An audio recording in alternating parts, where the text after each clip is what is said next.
You can be successful in the exam.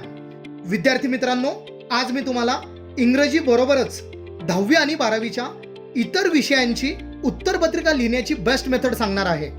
Board एक्झाममध्ये paper presentation कसे असावे, त्याची बेस्ट मेथड कोणती, टाइम मॅनेजमेंट कसे करायचे, अर्थातच उत्तरपत्रिका कशी लिहायची आणि विद्यार्थी परीक्षेत कोणत्या चुका करतात, या सर्व प्रश्नांची समाधानकारक उत्तरे तुम्हाला या व्हिडिओमध्ये मिळणार आहे.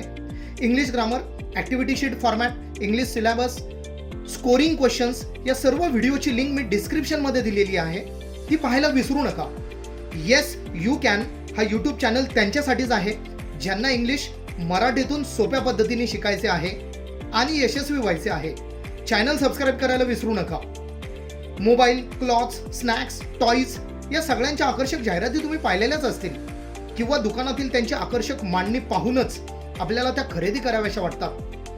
लक्षात ठेवा, डिजिटल एजमध्ये तुमच्याकडे नॉलेज असणं गरजेचं आहेच आहे, पण त्याचबरोबर प्रेझेंटेशन आणि ॲप्लिकेशन हे जास्त महत्त्वाचं आहे. विद्यार्थी मित्रांनो, लक्षात ठेवा, उत्तरपत्रिका तपासण्याची प्रोसेस एक्झामिनरसाठी जर सोपी असेल तर मार्क्स मिळवण्याची शक्यताही जास्त असते. सर्वप्रथम उत्तरपत्रिका लिहिण्यासाठी तुम्ही ब्लॅक किंवा ब्ल्यू बॉल पेनचाच वापर करायचा आहे. याप्रमाणे तुमची आन्सर शीट असते.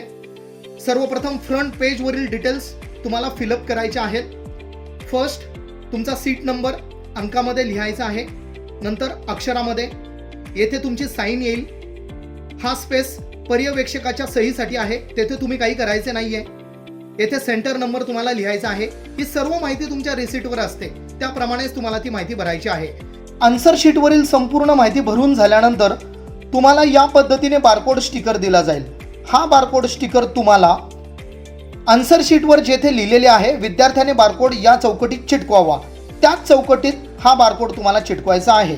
हा बारकोड स्टिकर चिटकवत असताना तुम्हाला बारकोड स्टिकरवरील ॲरो आणि आन्सर शीटवरील ॲरो हे दोन्ही फक्त मॅच करायचे आहेत, म्हणजे तुमची चूक होणार नाही. तो बरोबर चौकटीतच चिटकवला जाईल.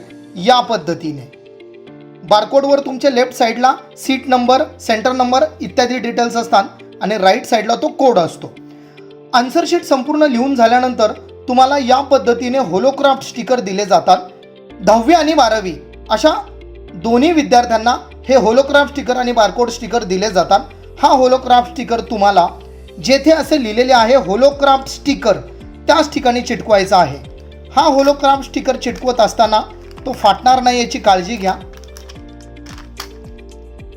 या पद्धतीने तो स्टिकर तुम्ही चिटकवू शकता. हा बारकोड स्टिकर चिटकवत असताना लेफ्ट साईडला दिलेले ॲरो तुम्ही मॅच करू शकता. या पद्धतीने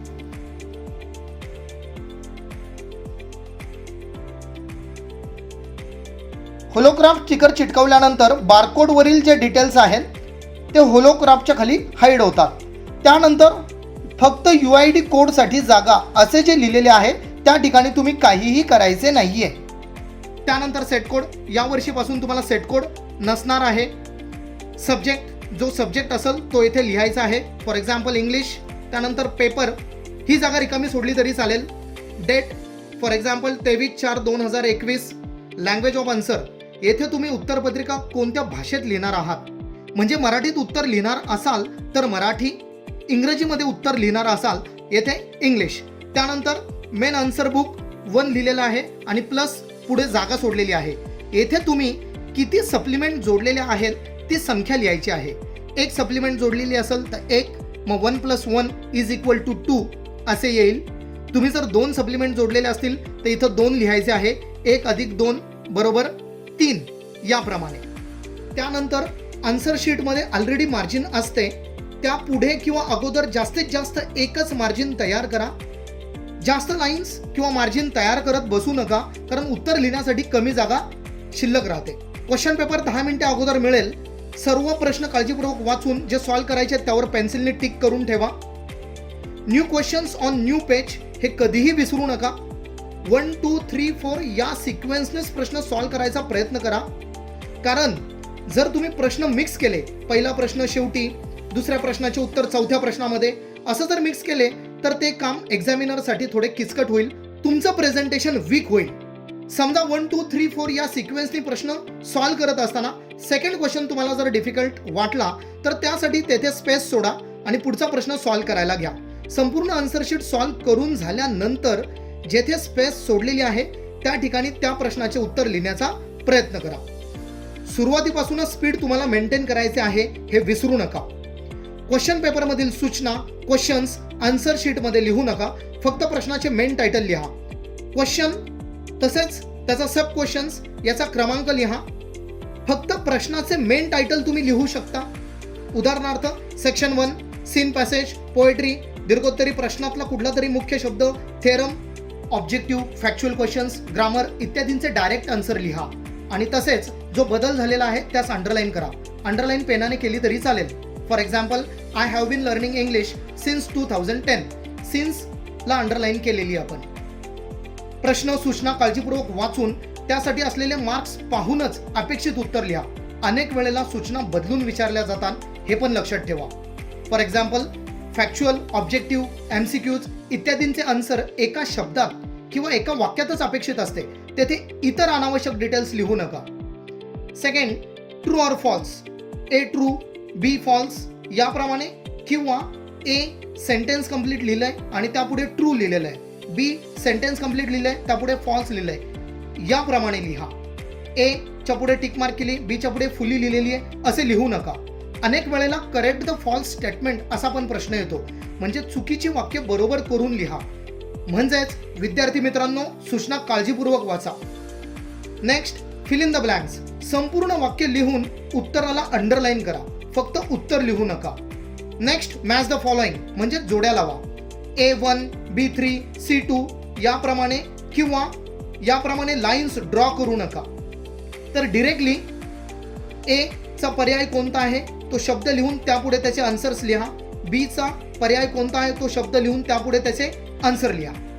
अनेक वेळेला चुकीच्या जोड्या शोधा असाच प्रश्न येतो. त्यावेळेला फक्त चुकीच्या जोड्याच शोधायच्या असतात. पर्याय निवडताना संपूर्ण वाक्य लिहून त्यापुढे किंवा त्या खालील ओळीवर योग्य पर्याय लिहा. तसेच रिअरेंज द ऑर्डर वाक्य योग्य क्रमाने लिहा. अशा प्रश्नांमध्ये ऑर्डर किंवा वाक्यांचा क्रम लिहित असताना जे वाक्य अगोदर आहे त्याच वाक्याचा नंबर लिहा. फॉर एक्झाम्पल B सेंटेन्स जर अगोदर असेल तर B त्यापुढे ते वाक्य C A D आणि त्यापुढे ते संपूर्ण वाक्य लिहा. विधानाशी सहमत आहात किंवा असहमत आहात अशा प्रश्नांमध्ये चूक बरोबर किंवा टिक मार्क असं काही करू नका. येथे संपूर्ण वाक्य लिहा आणि त्यापुढे सहमत आहे किंवा असहमत आहे असे लिहा. खालील विधानांचे योग्य स्पष्टीकरण कोणते या प्रश्नांमध्ये विधान लिहिल्यानंतर त्याचे उत्तर लिहिताना तो योग्य पर्याय तुम्हाला निवडायचा असतो. म्हणजेच त्या विधानाचे स्पष्टीकरण 1 असू शकते, 2 असू शकते किंवा दिलेले सर्व पर्याय हे स्पष्टीकरण असू शकतात. त्यामुळे सूचना आणि स्पष्टीकरण काळजीपूर्वक वाचा. काही क्वेश्चन्समध्ये वेब टेबल किंवा विशिष्ट फॉर्मॅट दिला जातो त्यामध्ये आन्सर लिहायचे असते. अशा वेळी ती वेब तो डायग्राम कंप्लीट तयार करा, ड्रॉ करा आणि त्यामध्ये आन्सर लिहा. जसे विचारले आहे त्याप्रमाणे आन्सर लिहायचा प्रयत्न करा. पॅसेज पोएट्रीचे क्वेश्चन सॉल्व्ह करताना अगोदर क्वेश्चन्स रीड करा आणि नंतर त्याचे आन्सर पॅसेज किंवा स्टॅन्झामध्ये शोधण्याचा प्रयत्न करा. त्यामुळे तुमचा वेळ वाचेल. डायग्राम पेन्सिलनेच काढा. जास्त लहान किंवा जास्त मोठी आकृती काढत बसू नका. तुमचे डायग्राम प्रपोर्शनेट असले पाहिजे. म्हणजेच प्रमाणबद्ध आकृत्या काढण्याचा प्रयत्न करा. त्यापुढे नेम लेबल टायटल लिहायचे विसरू नका. सर्वात महत्त्वाचे डेकोरेशनमध्ये तुमचा टाइम वेस्ट करू नका. रफ वर्क असे उत्तरपत्रिकेच्या शेवटच्या पानावर लिहा आणि पेन्सिलने रफ वर्क करा. मग कॅल्क्युलेशन्स असतील किंवा माइंड मॅपिंगचा रफ ड्राफ्ट असेल तो काढून पहा. प्रत्येक प्रश्न फॉर्मॅटमध्येच किंवा फ्रेममध्येच तुम्हाला सोडवायचा आहे. For example email writing, interview questions किंवा बॅलन्स शीट असेल, फरक स्पष्ट करा असेल, माइंड मॅपिंग असेल. प्रत्येक प्रश्नाचं जे स्वरूप आहे, जो फॉर्मॅट आहे त्याप्रमाणे जर तुम्ही प्रश्न सोडवला तर तुम्हाला मार्क्स मिळण्याची शक्यता जास्त असते. कारण एक्झामिनरला अनेक आन्सर शीट तपासायचे असल्याने अगोदर तुमचे उत्तर फॉर्मॅटमध्ये आहे की नाही हे पाहिले जाते. प्रत्येक लाईन्स वाचण्यास त्यांना वेळ नसतो. त्यामुळे स्पीच रायटिंगचा जर क्वेश्चन चेक केला जात असेल तर हे स्पीच रायटिंग आहे हे वाटलं पाहिजे. पोएटिक ॲप्रिसिएशन दीर्घोत्तरी प्रश्न लिहिताना 1 2 3 4 याप्रमाणे पॉइंट्स करा. प्रत्येक लाईन नंतर एक लाईनचा स्पेस सोडा. जेवढ्या शब्दामध्ये उत्तर विचारलेले आहे तेवढ्या शब्दातच उत्तर लिहिण्याचा प्रयत्न करा. त्यापेक्षा जास्त उत्तर लिहू नका. समरी स्पीच रायटिंग ईमेल रायटिंगमध्ये पॉइंट्स करू नका. काही क्वेश्चन्सला ऑप्शन्स असतात, म्हणजेच any 1 out of 2, any 2 out of 3 याप्रमाणे. या ठिकाणी जेवढे प्रश्न विचारलेले आहेत तेवढेच सॉल्व्ह करा.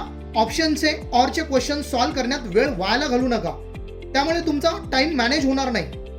जॉग्राफीमध्ये मॅपवरील जे प्रश्न असतात ते सॉल्व्ह करताना सूची लिहायला विसरू नका. मॅपमध्ये लोकेशन प्रॉपरली पॉइंट आउट करा. वेळेपूर्वीच क्वेश्चन पेपर सॉल्व्ह करून झाला तर लिहिलेले आन्सर्स एकदा चेक करून पहा. That is self assessment. विद्यार्थी मित्रांनो, लक्षात ठेवा, 2020-21 या शैक्षणिक वर्षात रायटिंगची प्रॅक्टिस खूप कमी झालेली आहे. म्हणून क्वेश्चन पेपर सॉल्व्ह करून पहा आणि तुम्ही जी उत्तरपत्रिका लिहिलेली आहे ती स्वतः तपासून पहा.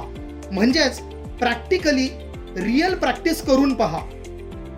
आणि शेवटी तुम्हाला मी बेस्ट लक देणार नाही, तर डू युअर बेस्ट असे मला म्हणायला आवडेल. कारण तुम्ही जर तुमचे बेस्ट दिले तर तुमचा रिझल्टही बेस्ट असेल. And yes, you can do your best.